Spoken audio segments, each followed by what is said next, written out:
আইয়ুব নবীর জীবনের এক করুণ ঘটনা, সঙ্গী সাথীরা চলে গেল থাকলো রহিমা।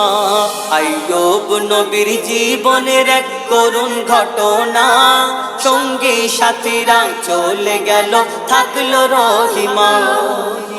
কুষ্ঠ রোগেতে আইয়ুব নবীর পৌঁছে গেল পা, গ্রামবাসীরা সব বলে দিল অন্য কোথাও যা।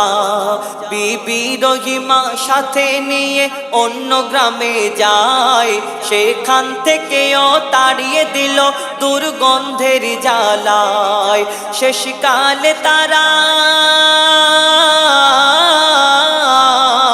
শেষকালে তারা জঙ্গলেতে হলো রওয়ানা। শত কষ্ট সয়ে তবু আল্লাহকে ভোলে না।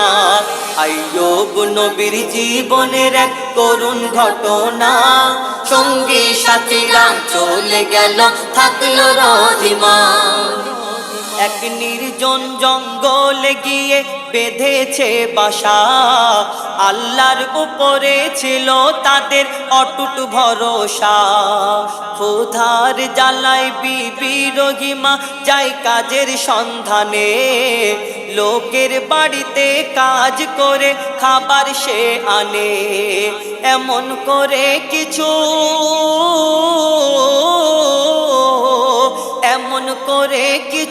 সময় তাদের কাটে দেখো না। আইয়ুব নবী আল্লাহর ইবাদত করতে ভোলে না। আইয়ুব নবীর জীবনের এক করুণ ঘটনা, সঙ্গী সাথীরা চলে গেল থাকলো রহিমা। একদিন রহিমা কাজের খোঁজে এক মহিলার কাছে যায়, খাবার কিছু দিও আমায় কাজের বিনিময়। বলছে মহিলা খাবার দেব কাজের জন্য নয়, মাথার চুল কিছুটা কেটে দিও দেব চুলের বিনিময়। বলছে রহিমা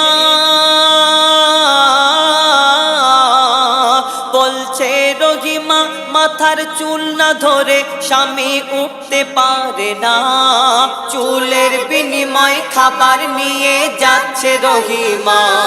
আইয়ুব নবীর জীবনের এক করুণ ঘটনা, সঙ্গী সাথীরা চলে গেল থাকলো রহিমা।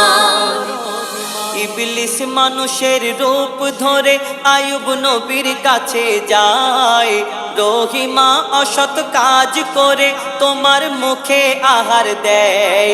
রহিমা আজকে ধরা খেয়ে চুল কেটেছে, তুমি খোদার নবী তোমায় হারাম খাবার দিয়েছে। বিবি রহিমাকে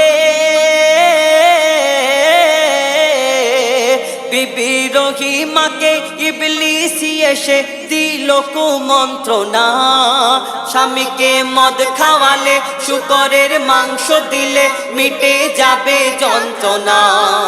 আইয়ুব নবীর জীবনের এক করুণ ঘটনা, সঙ্গী সাথীরা চলে গেল থাকলো রহিমা।